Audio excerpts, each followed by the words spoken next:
미국의 CPI 발표가 있습니다. 뭐 많은 분들이 일단은 예상치를 한 3.6% 정도 전년 동월 대비 오를 것이다라고 생각을 하고 있고요.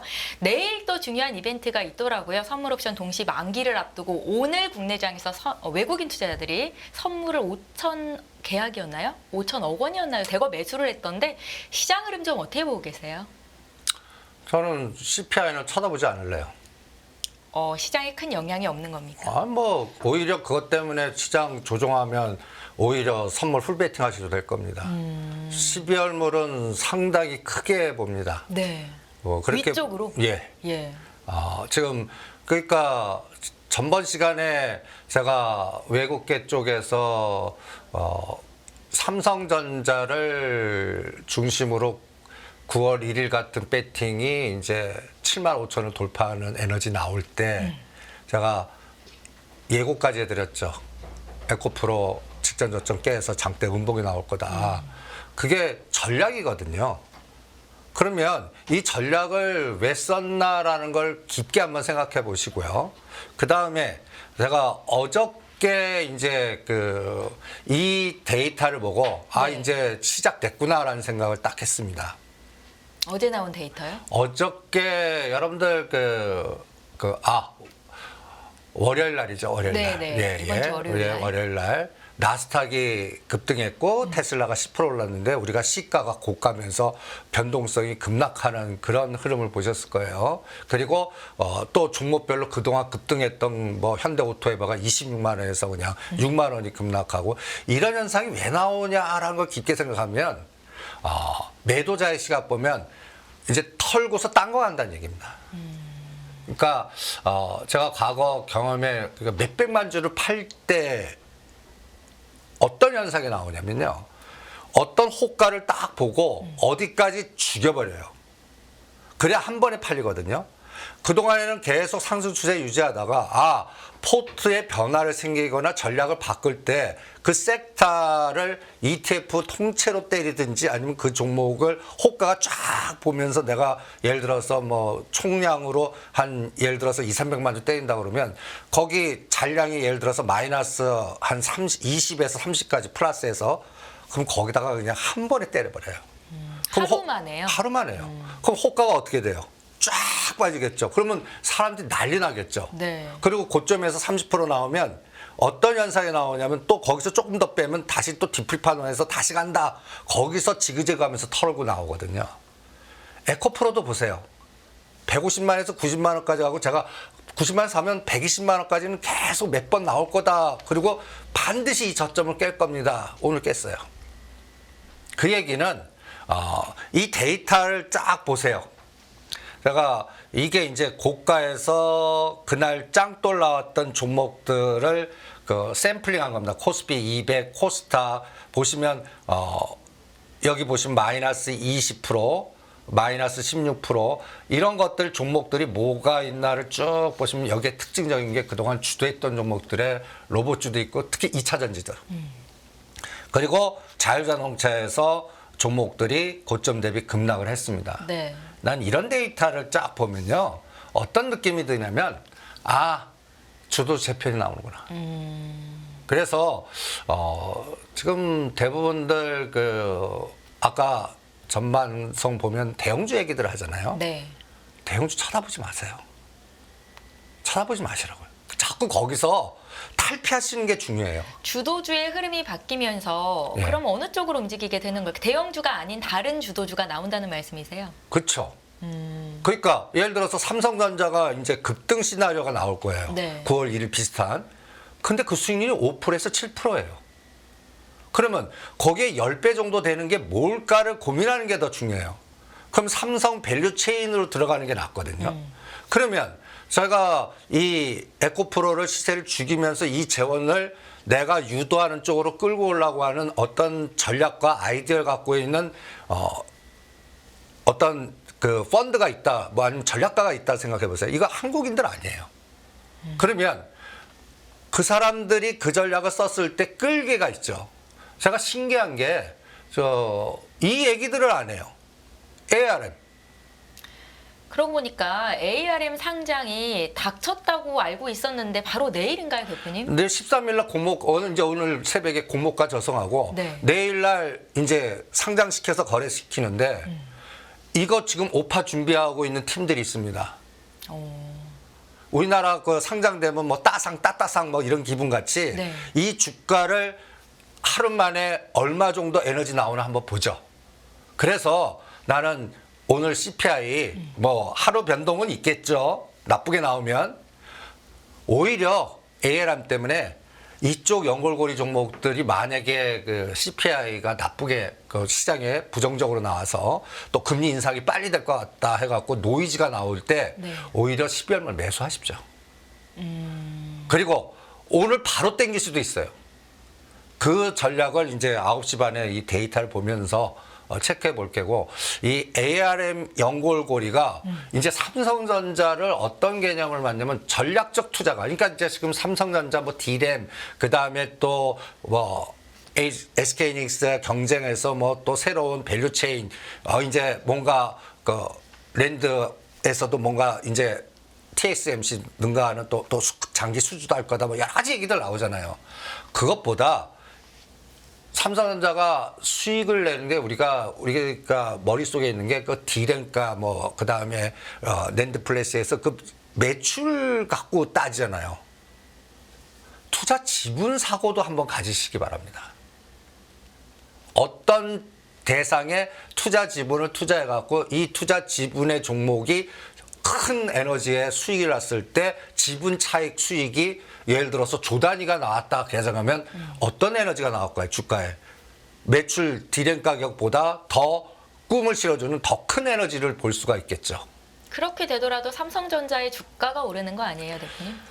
그거 오를 때 제가 그 ARM 연결 종목들로 제가 전번주에 계속 파도, AD 테크놀로지, 네. 코아시아, 가온칩스 뭐 이런 종목들을 삼성이 이제 그 뭔가 HBM 투자해 갖고 또 그 국내에서 뭔가 밸류체인으로 설비 투자라든지 이런 걸 증가시킬 때 제가 SK하이닉스의 연결고리 가장 수혜는 한미 반도체였다면 이제 한미 반도체보다는 하나마이크론을 생각하십시오. 그리고 자꾸 파두가 지금 펀드 ETF 인공지능 뭐라든지 뭐 타임 포트폴리오의 그 대상에 항상 들어가는 대상이니까 그 종목을 계속 트레이딩 하시면 굉장히 효과적일 겁니다. 삼성전자의 그 배수익률 할 겁니다. 해갖고 지금 한 3번 배팅이 나왔나요? 25,000원, 45,000원, 35,000원.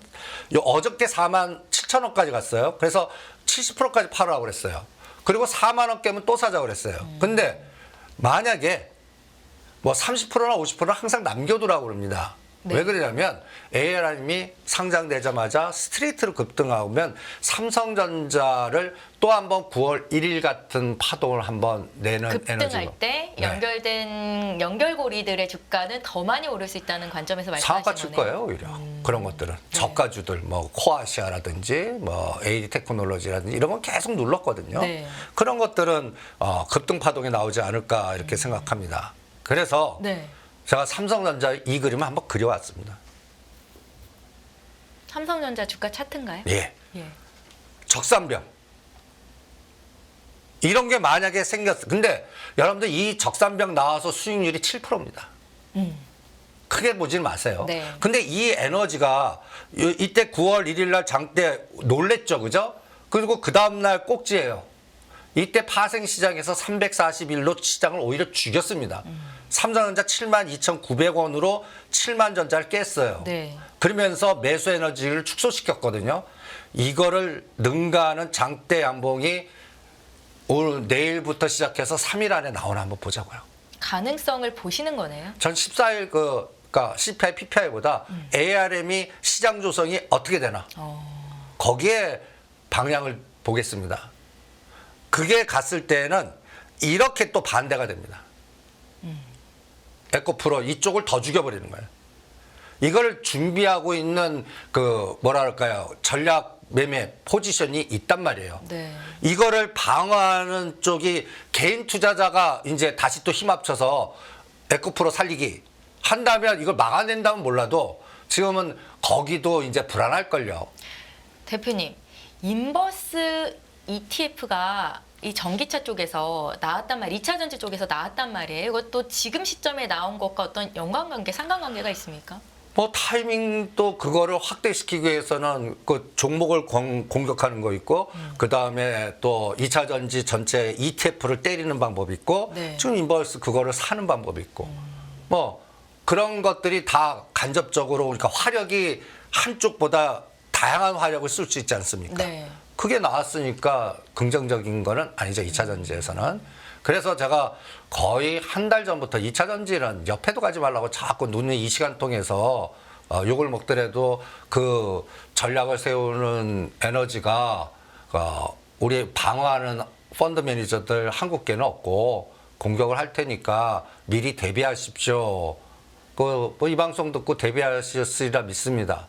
그리고 반대편 이제 부품단 밸류체인이 삼성전자가 또 한 번 3%나 5% 올라가면 그거는 9월물이 아니에요. 9월물 내일 끝나잖아요. 네. 그럼 배팅은 12월물 갖고 간다고요. 그래서 이 12월물 에너지가 저는 한 추세로 한 12월 만기 때까지 지금 대비해서 뭐 한 30포인트 정도 올라가지 않을까. 뭐 이런 생각이 듭니다. 선물 지수로 30포인트면 주가 지수로 환산하면 얼마나 되는 거예요? 근데 그거는 네. 삼성전자 오르고 현대차 밑에 깎아 먹으면 지수는 깎아 먹을 수 있어요. 네, 네. 대신 지금 12월물이 대충 평균값이 337 정도 잡으면 네. 30포인트면 360에서 370 정도? 네. 그걸 환산지수로 정확하게 보면은 2,600, 700 정도? 이 정도가 가능합니다. 근데 이거를 2차 전지하고 포스코홀딩스, 그 다음에 엔솔, 현대차, 기아 이런 것들이 잡아먹으면 50 내지 70은 깎아 먹어야죠. 네. 뭐 그런 것들은 뭐 진행하는 걸 봐야 알겠습니다. 저도. 그러면 내일 선물 옵션 동시 만기일 이후로 외국인들의 매매 패턴도 매수 쪽으로 돌아설 거라고 보시는 거예요. 흐름 어떻게 보십니까? 지금 그래서 오늘 CPI 나온 오히려 그래서 반은 담가놨습니다. 잠가놨다 하시면? 사봤다는 얘기죠. 네, 상방으로. 네. 그리고 오늘 내일에 CPI가 시장 부정적 나오면 한 30포인트 추가 변동은 있을 것 같아요. 그러면 그거 2,500 살짝 깨는. 근데 그게 매매의 적기 같아요. 그때 오히려 떠나지 마시고 오히려 IT 섹터에서 삼성전자 밸류체인은 그때 집중 매수하는 전략을 권해드립니다. 그리고 10월 5일 날이 삼성전자 3, 4분기 실적인데 네. 그때 이제 우리가 생각지도 않았던 걸 발표하나 보시죠.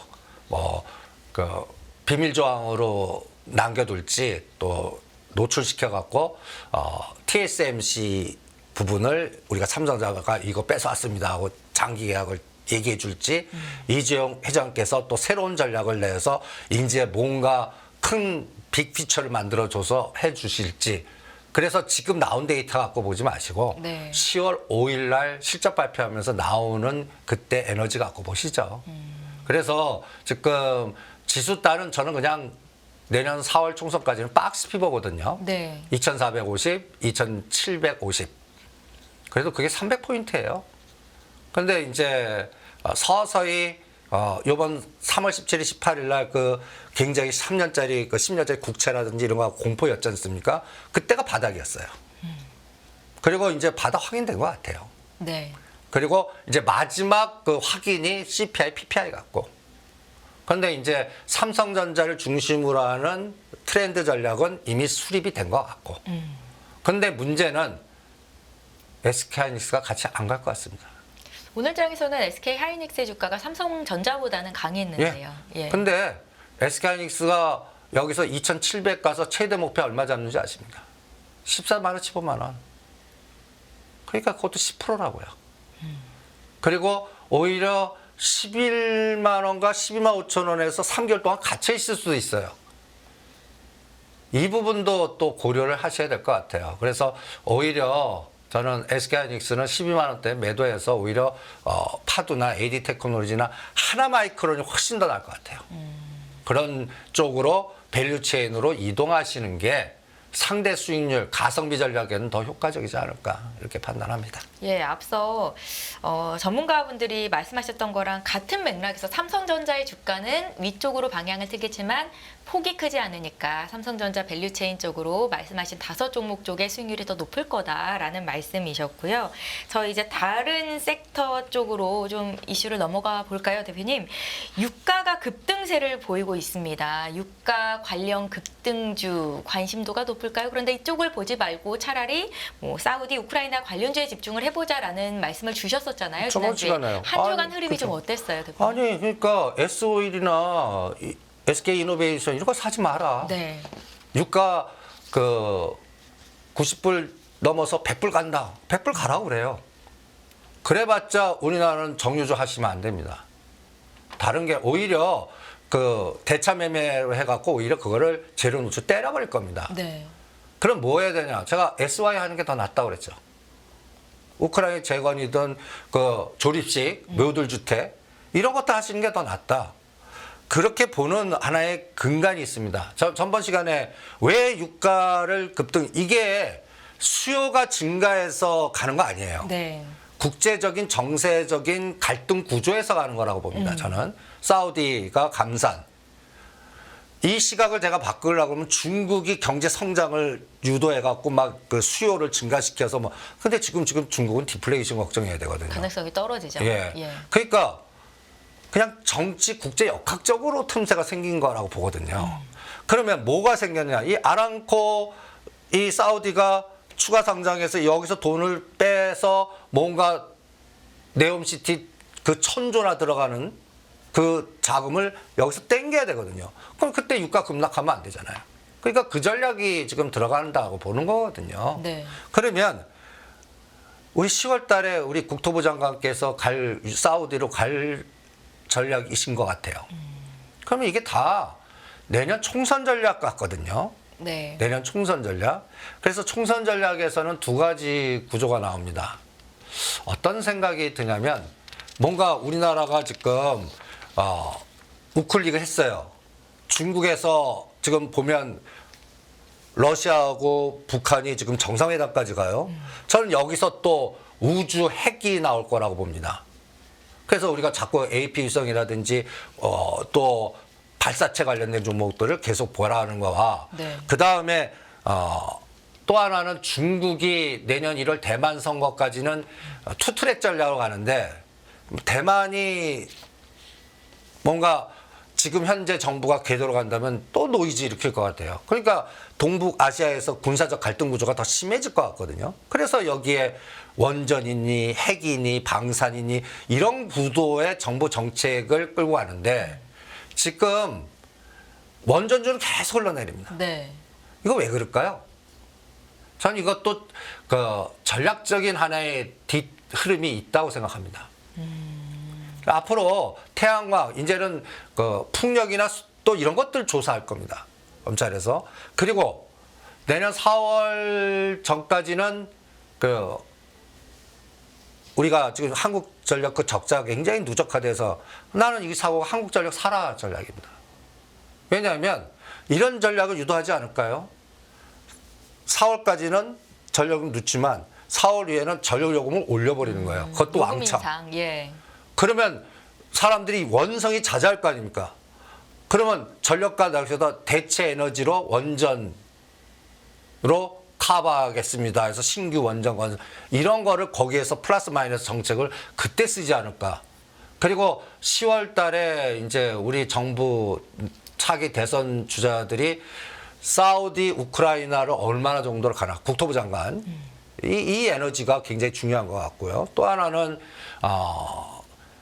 한전을 중심으로 해갖고 이게 우리나라 부동산 국고채 채권하고도 다 연결돼 있습니다. 네. 이런 부분들이 그동안에는 부동산 PF 문제를 한전채로 뭔가 풀었는데 이것도 안 되거든요. 그러면 이제 2가지로 풀어요. 그 예를 들어서 증권이나 토큰에서 이걸 풀려고 그러는데 이거는 연준이가 금리 인하 시대로 가야 되니까 내년 또 법제화가 돼야 되니까 이거는 거의 6개월에서 1년 걸릴 것 같고요. 그럼 그 전에 뭘 풀라고 할까 할 때 저는 정부 차원에서 이 SOC 갖고 풀 것 같아요. SOC 사회 간접 자본. 자본. 예. 그러니까 지금 현재 여러분들이 이제 최근에 움직이는 치 떠는 종목들만 사라. 소외주의 반란, 네. 철도, 건설, 건자재. 제가 그래서 오히려 KCC 사놓고 묻어두시면 큰 게임 나올 거다. 삼성전자 하는 것보다 KCC, 대한유화 이런 것들 하시는 게 낫고, 심지어는 채권 사는 것보다 한국전력 사는 게 낫고, 이런 네. 소외주들의 반란, 그리고 심지어는 5G 사는 게 낫다. 소외주의 반란하니까 저도 5G가 갑자기 생각나는데 네. 오늘장 흐름이 좋았어요, 대표님. 근데 좋아봤자 그 3년 동안 빠진 거 네, 밑에서 네. 한 지금 아마 5G 뭐 오이솔루션이나 RFIC 같은 거 30% 바닥에서 50% 올라도 간에 기별을 안 가시는 분들이 많을 거예요. 최소한 더블 이상은 가야 어느 정도 올랐네라는 감이 생기실 겁니다. 저는 그 게임이 나온다고 봅니다. 이게 곧 자율자동차 모드. 그러니까 여기서 선도주가 현대오토 에버예요. 그리고 현대오토는 이제 팔고 나간 것 같습니다. 네. 그러면 그 다음이 뭘까? 이게 자율자동차 모빌리티 이 개념은 통신, 인프라, 우주통신 이런 것들이 다 연결돼 있다고 봅니다. 이게 이제 남은 게 5G거든요. 그래서 5G의 대표는 세 개만 꼽으라고 그러면 KMW, 오이솔루션, RFHIC 이거 딱 보시고 XYZ 놓고 얘가 내년 4월까지 어떻게 되나 한번 보죠. 그럼 최소한 50에서 100%까지는 소외주의 반란이 나오지 않을까. 오히려 지금 지금 가장 조심해야 되는 거는 네. 테마주 중에서 전번 시간에 금년 연초부터 아니면 우리 바이든 대통령이 그 취임하고부터 지금까지 제일 우리나라 주식에서 제일 많이 오르는 거 피하라고 했잖아요. 그 2차 전지, 로봇, 매출 다 안 나오는 것들, 그리고 시스템 반도체들 이런 것들만 피하시면 됩니다. 이런 것들은 갑자기 고점에서 30에서 50% 그냥 부러지는 파동, 이거 못 맞추시거든요. 네. 오히려 그게 부러졌을 때 들어가시는 게 뒤풀이 파동 오히려 낫고, 그거보다 소외주들 기다리시면 거의 30 내지 50%는 그냥 나올 겁니다. 첫 번째 나올 때 때리고 다시 보는 훈련, 이것만 하시면 여러분들이 효과적으로 작동하지 않을까 이렇게 생각을 합니다. 말씀하시는 소외주들의 반란의 시기가 생각보다 조금씩 빨리 당겨지는 것 같은 느낌도 들어요, 대표님. 예, 저는 2024년, 2025년은 소외주의 시대라고 봅니다. 대형주 쳐다보지 말고 네. 간단히 얘기해서 삼성전자, SK하이닉스 갖고 있느니 오이솔루션, RFIC, KCC, 대한유화 그 다음에 너무 많아요. 소외주들, 바닥 긁히고 있는 철도주들, 그 다음에 또 지하와 관련된 종목, 건자재, 건설 이런 것들, 원전 이런 거 사놓으면 오히려 삼성전자, SK하이닉스 수익률의 10배 정도 나올 겁니다. 지수는 상관없거든요. 그러니까 제2의 현대, 오토, 에버 같은 걸 찾으시는 게 이건 지수 영향력이 크지 않거든요. 네. 그런 것들 배가 왔어도. 그러니까 이런 부분을 좀 심각하게 고민하시는 게 어떻겠나. 저는 우리 그 대한민국의 주식시장을 딱 보면, 즉 이렇게 얘기하면 죄송하지만 왜 대형주가 안 될까요? 대형주가 왜 안 될까? 대형주가 왜 안 될까? 우리 펀드 쪽의 주권이 이미 상실됐다는 생각이 들어요. 외국계 꼬리 변동성에 당하는 시장이고, 네. 우리 장이 언제쯤 뭔가 정상화가 될 것 같냐면, 간단히 해서 관찰 대상에서 선진국 대상 들고, 그 다음에 이제 기금들이 다시 재편되고요. 그러면서 뭔가 그 전차 군단이 재등장이라든지, 그 다음에 이게 풀려야 돼요. 이 갈등 구조가 풀려야 됩니다.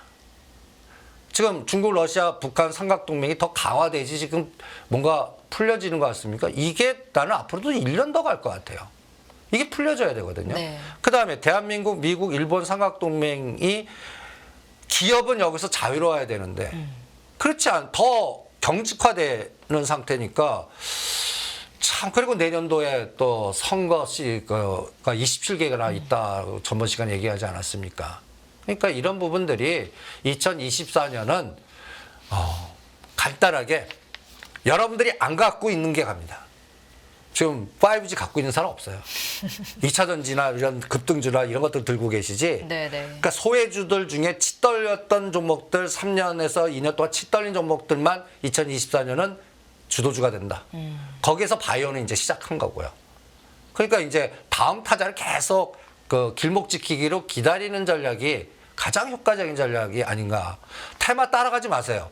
소외된 거 기다리면 거기에 물 들어올 때 한 번은 처음에는 이렇게 흔듭니다. 근데 그 흔드는 진폭이 30에서 50이에요. 그리고 다음 파동이 진짜인데 그것만 잘 하셔도 자금 눈덩어리 굴리기를 잘 하실 수가 있을 거라고 생각을 합니다. 아마 대표님 방송을 오랫동안 보신 분들은 지금 이 말씀이 어떤 내용인지 아실 수 있을 것 같고요. 지금 막 CPI가 발표가 됐는데요, 대표님. 3.5% 상승으로 전년 대비해서 3.5%로 나왔습니다. 그러니까 시장의 예상치가 3.6이었는데 3.5로 조금 낮아졌다라고 보면 될 것 같고, 어떻게 그 미국 선물 시장에는 어떻게 반영이 되고 있는지도 궁금하네요. 지금 제 핸드폰이 꺼졌는데 그런가요? 나스닥 선물이 어떻게 돼 있나요? 나스닥 선물 지표를 지금 제가 보시는 잠시 분들은 살펴보도록 좀 올라와 하겠습니다. 주십시오. 네. 나스닥 선물 인베스팅닷컴에 가셔갖고 나스닥 그 선물 100이 지금 발표하자마자 급락을 합니까? 급등을 합니까?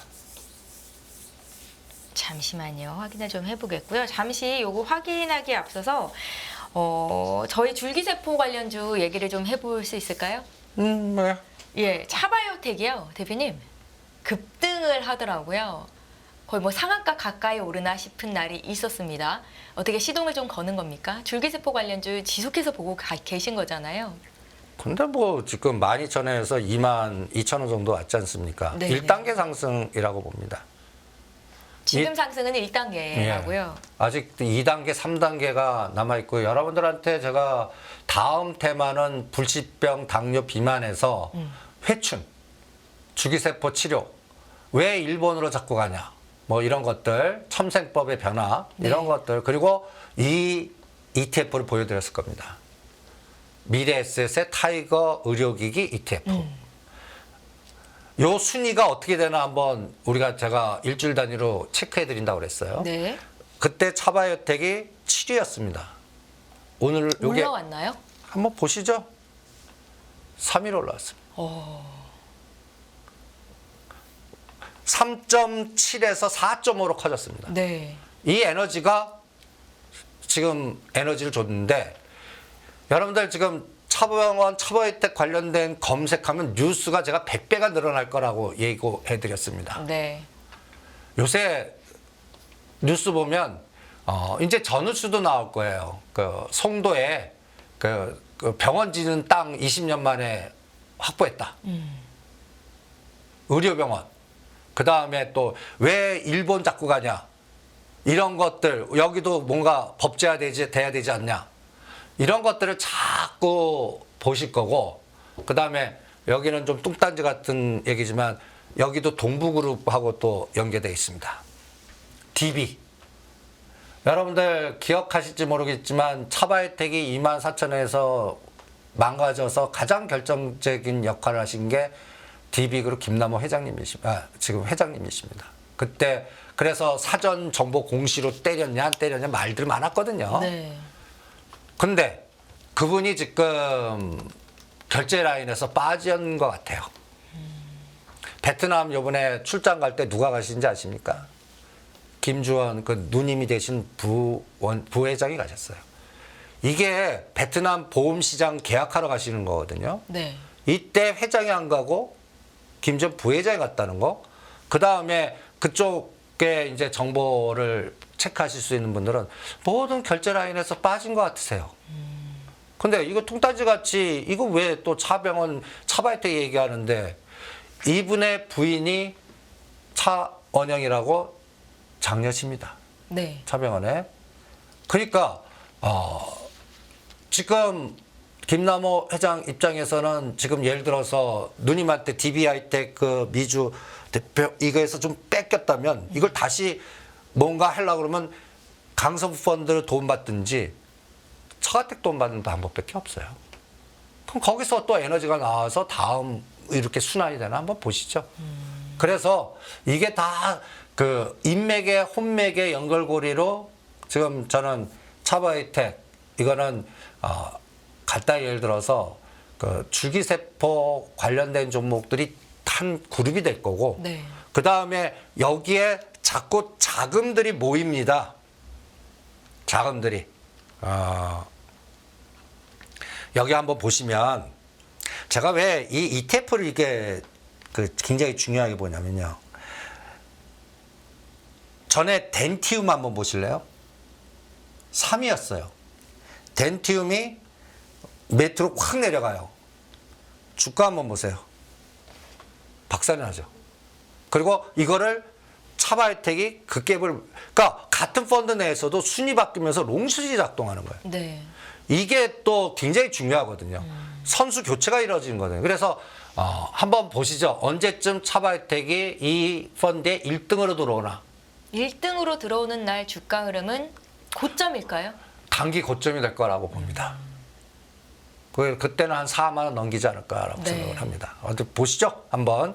그리고 이제 이런 재료들, 저는 정자 난자 없이 주기세포 인간 배아, 이스라엘, 요새 이런 뉴스들을 많이 보십니다. 예뻐지려고 한국 온다고 우리는 젊어지려고 일본 간다. 여러분들 이거 지금 굉장히 비쌉니다. 억대가 됩니다. 돈 있는 사람들 얘기예요. 이게 그 상용화돼 갖고 한 3천 정도 아래로 내려오면 10년 젊어진다고 하면 저는 2, 3천 쓰겠습니다. 그런 에너지들, 주기세포 치료, 배양, 회춘, 이 화두가 저는 10년 이상 화두라고 보거든요. 네. 지금 꿈을 실어줘 갖고 지금 로봇 인공지능 AI 갖고 지금 레인보우 로보틱스 이런 것들이 실적도 안 나오고 또 루닉 이거 전번에 우리가 첫 시간에 다 적자 누적인데 어떤 펀드에 1, 2순 들어갔고 이게 급등한 거가 이제 다음 테마는 뭘까 할 때 제가 재생의학, 젊음 이게 바이오 쪽에서 한번 크게 미래 지도로 나올 거다라고 하지 않았습니까? 네. 이게 저는 시작됐다고 보는 거죠. 그러니까 단기 파동 아닙니다. 그러니까 인공지능 AI 로봇 에너지와 비슷하지 않을까 이렇게 생각을 하고 대응을 해보겠습니다. 줄기세포 배양, 줄기세포 치료가 10년 정도 지나면 가능한 시대가 올 것이다. 우리나라에서, 국내에서도. 그런데 주가는 미리 반영해서 차바이오텍은 단기간에 말씀하시는 10만 원을 갈 수도 있다라는 생각이신 거죠? 일단 예. 미래에셋에서 저 펀드에 차바이오텍이 왜 편입? 이거 권력이라고 그랬지 않습니까? 네. 들어갈 수 없는 전 정부 때는 이게 들어갈 수 없어요. 근데 시젠하고 차바이텍 이 젠자 들어가는 게 포트에 딱 들어갔다는 것도 이거 깊게 생각을 해보셔야 됩니다. 그것도 펀드의 대가인 미래에셋 타이거에서. 네. 그리고 아직 그 코덱스 삼성 쪽에는 안 들어갔어요. 삼성 쪽 바이오는 딱 두 가지가 있습니다. 근데 이것도 신기해요. 여러분들 코덱스 바이오라고 2016년부터 만들어진 정통 ETF가 있습니다. 삼성에서요? 예. 이 종목 포트 한번 보시죠. 뷰노, 루닛은 내려와요. 랩지노믹스 이런 종목이 여기 들어가 있습니다. 근데 저는 이쪽은 할 거 아무것도 없습니다. 오히려 보세요. 요게 전번 9월 5일 날 자료입니다. 네. 오늘 자료예요. 뭐가 올라와 있어요? 뷰노 루닛이 순위가 와왔죠? 네. 끝났다는 얘기입니다. 그러면 저는 이제 이 ETF보다요. 요 ETF 코액트 바이오 헬스 케어 액티브 ETF 요거 삼성 겁니다. 기존 거랑 어떤 면이 많이 규모는 다른가요? 똑같은데 얘는 네. 언제 만들어졌냐면 최근 8월 2일 날 상장이 된 겁니다. 근데 이 포트가 재밌어요. 한번 포트 구성 보실래요? 유한양행, 셀틴 헬스케어, 삼바, 메디톡스, SK 바이오팜, 구제약주라든지 전통제약 이걸로 구성이 돼 있어요. 최근에 8월 달에 신기는 그러면 힘의 이동이 이쪽으로 간다라고 생각하시면 됩니다. 네. 그래서 오죽하면 이제 제가 SK 바이오사이언스, 삼바, 셀트리온, 유한양행 이제 이쪽으로 가는 거 아닌가. 그럼 한미약품 이제 구제약주로 이제 바이오는 전통 제약으로 이동하면서 삼성 쪽은 그쪽으로 트렌드 잡는 것 같다. 이런 생각이 또 듭니다. 네. 그래서 성장성에 실적이 안 되는 뭐 인공지능 AI 그 무슨 그 루닛 비노 이 에너지에서 네. 중심이 유한양행 뭐 이런 전통 관련된 한미약품 이런 걸로 이동하지 않나. 여기서도 이런 물줄기를 잘 그시면 또 자금을 어디에다 집중해야 되는지 바이올에서 다 같이 가는 건 아니라 철저히 롱숏일 거거든요. 네, 네. 그러니까 그런 것들을 구분하실 수가 있지 않나라고 생각합니다. 그러니까 바이오 ETF의 어떤 구성 종목들이 순위가 변동이 있는지에 따라서 앞으로 어떤 종목들의 수익률이 더 높아질 수 있다라는 것도 가늠해 볼 수 있다라는 말씀을 계속해서 해주고 계신 거고요. 로봇주에 대한 시각은 어떠세요, 대표님? 최근에 급등세가 나타났다가 오늘은 좀 쉬었는데요. 저는 로봇주에서는 별로 할 게 매출단이 안 나오니까 저기 이제 남아있는 게 큐렉소도 다 팔자고 그랬지 않습니까? 매출단이 나오는. 그러면 고용이나 코렌텍 정도 남아있는 매출단에 네. 그런 것들로 이제 순환이 남았다고 생각이 듭니다. 그러니까 저는 코렌텍 고용만 권해드리겠습니다. 두산 로보틱스 상장을 앞두고 시장의 열기가 조금 불어오는 것 같다라는 생각도 드는데요. 아니 그거는 불어옵니다. 네. 근데 거기는 또 이렇게 생각하셔야 돼요. 협동 로봇, 휴먼 로봇, 그러니까 로봇도 종류가 다양하거든요. 네. 지금 현재 인공지능 AI 연결고리나 수술용 로봇에서 에너지가 나왔고, 그러면 이게 다음 이동할 게 예를 들어서 협동 로봇은 뭐 스마트 팩토리 팔만 있는 거라든지, 뭐 운반체라든지 이런 걸 가만히 생각해 보시면 종목이 무거운 거 외에는 없어요. 여러분들 보시면 네. 그 레인보우 로보틱스나 이런 것들 하긴 힘들고 그러면 로봇스타 로보티즈 하시겠습니까? 한번 생각을 해보는 거예요. 그 다음에 두산그룹에서는 두산 로보틱스 할 때 두산 로보틱스로 오히려 첫날 들어가는 게 낫고 그것 때문에 뭐 간단하게 해서 뭐 두산그룹에 관련된 요새 두산과 두산우주가 갑자기 또 컸는데 이게 또 대형주예요. 그러니까 따라가면 또 걸리게 돼 있어요. 그래서 저는 로봇 테마에서는 오히려 수술용 로봇에서는 아까 고용 코렌텍 남아 있고 그 다음에 대형주 게임에서는 그냥 속편하게 그냥 현대로템 할래요. 현대로템. 네. 그냥 28,000원대 사갖고 앞으로 방산도 껴있고 철도도 껴있고 그 다음에 발사체도 껴있고 그 다음에 이제 제가 가장 현대오토 에버 정의선 회장님 거버넌스에서 우리가 원효 대교 그 앞에 뭐 건물도 보고 막 이렇게 해서 그 풀어놨지 않았습니까? 보스턴 다이나믹스를 어떻게 건드나 한번 볼래요. 이 ARM이 정의선 회장님으로 하여금 2027년에 계획 잡은 거를 앞당겨 주나. 그러면 이게 또 얘기가 달라져요. 네. 그래서 저는 현대 로템 중심으로 볼랍니다. 로봇주를 여쭤봤는데 현대 로템으로 투자하는 게 수익률적으로는 더 나을 수 있다라는 말씀. 이게 아까 유가를 볼 때 SY, 히림, 하이스틸, 그 우크라이나나 네, 시각을 그렇게 변화시키는 거죠. 예, 이것 때문에 저것. 그러니까 로봇 관련돼 갖고 하는 건 아예 두산 로보틱스 상장 때 그거 하는 게 나을 것 같아요. 오히려 네. 그 종목을. 그리고 이 종목들 한번 보세요. SY입니다. 에너지 보세요. 한 단계 올려놓고 눌림목 줬다가 오늘 바로 땡겨버립니다. 이게 이제 10월 달에 또 국토부 장관 가고 그 다음에 이제 그 북한과 러시아가 만나서 또 분명히 핵 우주 발사체 개발, 식량 이런 얘기를 할 겁니다. 네. 그러면서 군사적인 동맹 뭐 이거를 어떻게 구체화시키는지 심하면 우리 한미 연합훈련 준하는 비슷한 것도 만들면 어떻게 해요? 그러면 한반도의 리스크는 더 커지지 않습니까? 네. 그러면 거기에 관련된 종목들이 또 특화돼 갖고 우리도 우주, 발사체, 핵, 그 다음에 방산 이렇게 압축될 수가 있지 않습니까? 이 부분을 들여다보는 게 낫지 않나.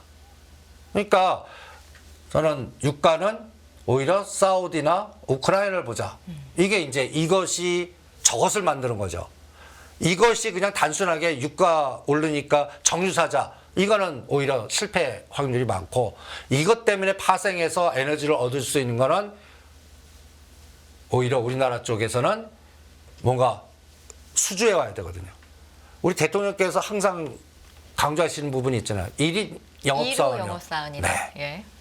그 에너지를 한번 체크해 보시죠.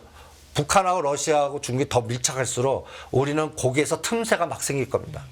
우크라이나 재건 속도가 빨라진다든지 네. 사우디가 대규모 자금한 거를 큰 거는 못 따와도 아기자기한 거는 따올 수가 있고 그룹들이 벌써 치고 들어가고 그 다음에 그쪽에서 금고지기가 우리나라 와서 또 실제적으로 구체적으로 수주를 굴삭기단 이런 것들 해오지 않습니까?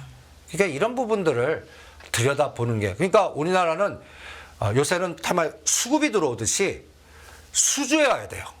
말로만 갖고는 안 됩니다. 수주가 수치로 꽂히는 기업들이 2024년도 주도하지 않을까. 저는 그런 것들을 체크하는 게 가장 중요하다 이렇게 생각합니다. 예, 잘 알겠습니다. 하나 정리를 하자면요. 일단은 오늘 CPI가 미국의 CPI가 발표가 됐는데 앞서서 제가 3.5라고 말씀을 드렸는데 헤드라인 CPI가 예상치보다 0.1% 정도 높았어요. 3.7% 상승으로 나왔고 또 코어 CPI, 근원 CPI는 4.3%로 시장의 예상치에 부합했다는 거 말씀을 전해드리겠습니다. 대표님, 제가 오늘 대표님 오시면 좀 여쭤보고 싶었던 게 있는데 애플의 주가가 간밤에 1.7% 정도 하락이 있었습니다. 신제품 발표를 했는데 일단은 중국에서 아이폰 판매를 금지한다라는 악재에 더해서 화웨이가 최신 스마트폰을 발매하면서 애플이 미국에서 스마트폰을 20% 정도 팔고 있는데 그 수요가 좀 줄을 수 있다. 그러면 국내 부품사에도 어느 정도 타격이 있지 않을까라는 생각이 들었고 실제로 주가에도 좀 악재로 작용이 됐었거든요. 뭐 카메라 모듈이라든지 디스플레이 쪽이라든지 어떻게 보세요, 대표님? 근데 이제 가장 답답한 게 애플 주가가 네. 저는 그냥 박스 같아요. 그러면 거기에 연결고리 진짜 지금 자율 모빌리티 되면 카메라 센서가 와야 되거든요. 그럼 카메라 센서 대장 LG 이노텍인데 요새 죽여버리잖아요. 네. 애플 연결고리로 중국과 미국 간의 대판 싸움에서 돌발변수, 또 하웨이, SK하이닉스 뭐 이런 것들이 자꾸 노이즈가 나오니까 여러분들이 그게 또 시장에서는 상당히 중요한 또 피하게끔 만드는 재료가 되는 거죠. 네. 그러면 저는 똑같이 보겠습니다. 애플, LG노텍은 사서 묻어두는데 한 6개월 걸릴 것 같아요. 다시 이렇게 회복하는데 다른 에너지로 오히려 아까 여기서도 얘기하는 역발상 전략이 나옵니까? 예. 오히려 삼성 밸류체인을 빨리 하시는 게 더 나을 것 같고요. 아이고 지금 어떤 자료를 찾고 계세요? 예. 제가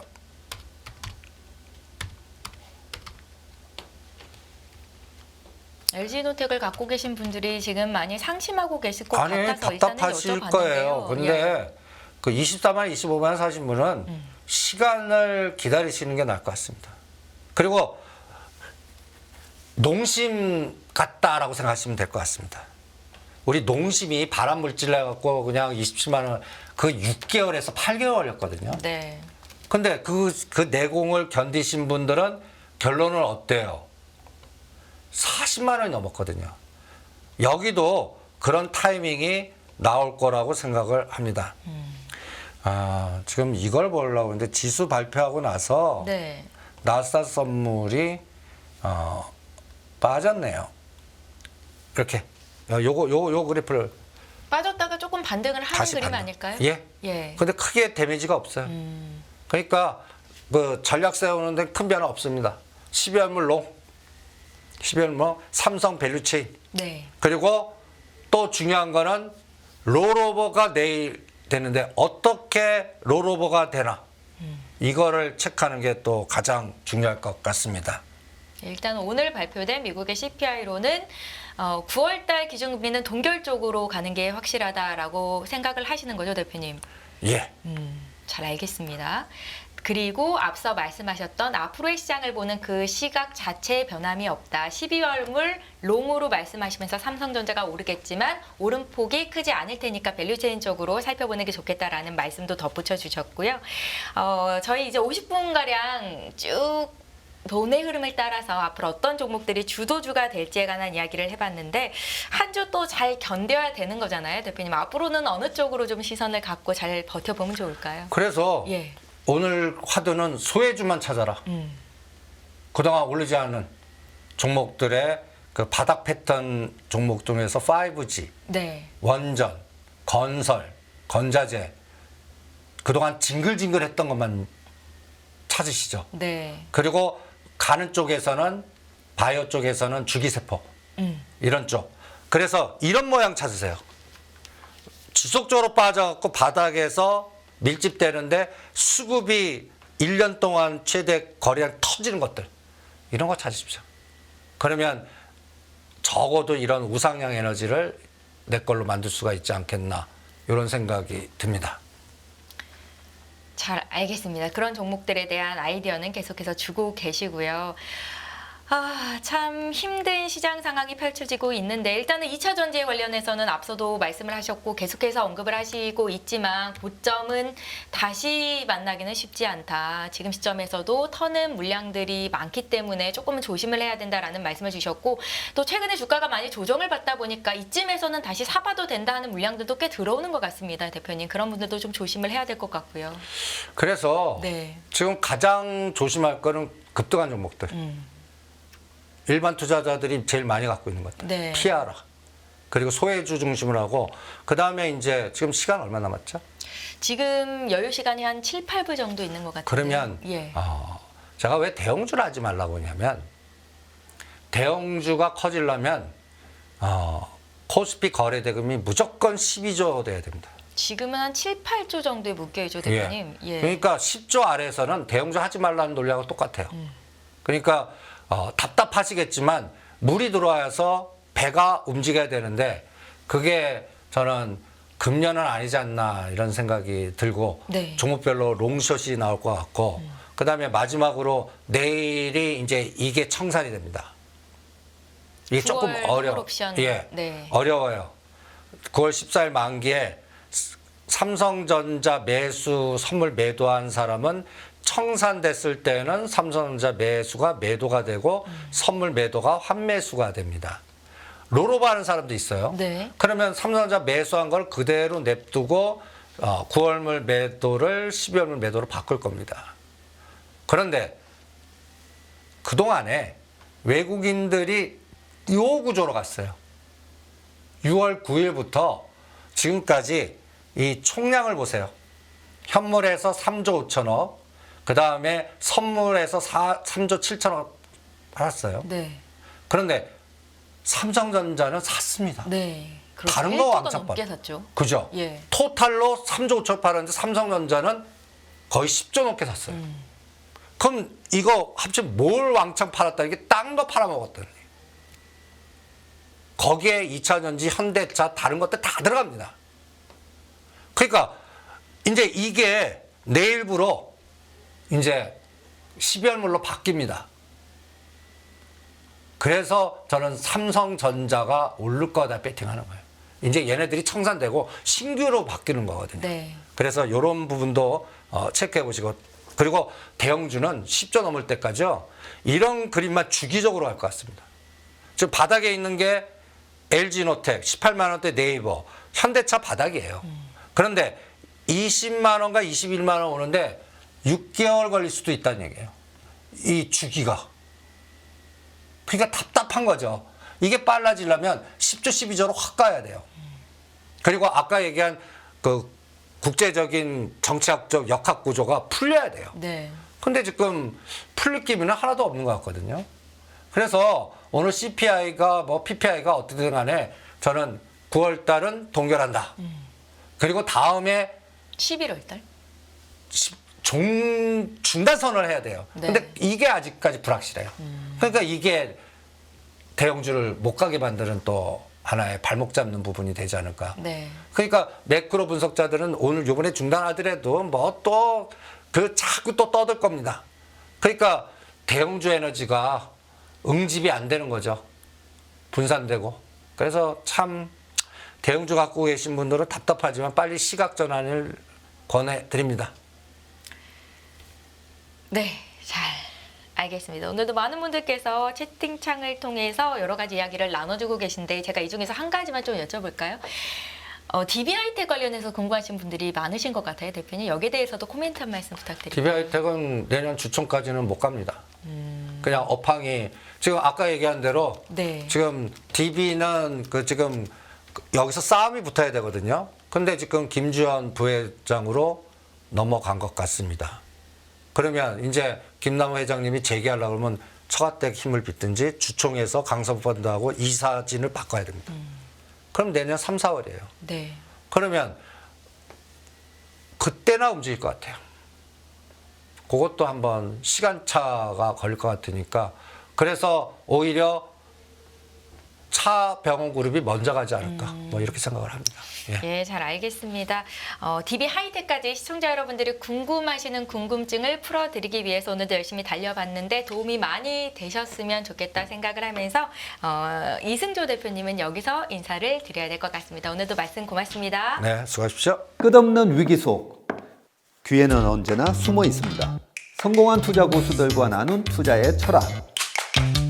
다가올 기회를 잡아내는 부의 만찬으로 여러분을 초대합니다. 푸짐하게 한 상 차려놓았습니다.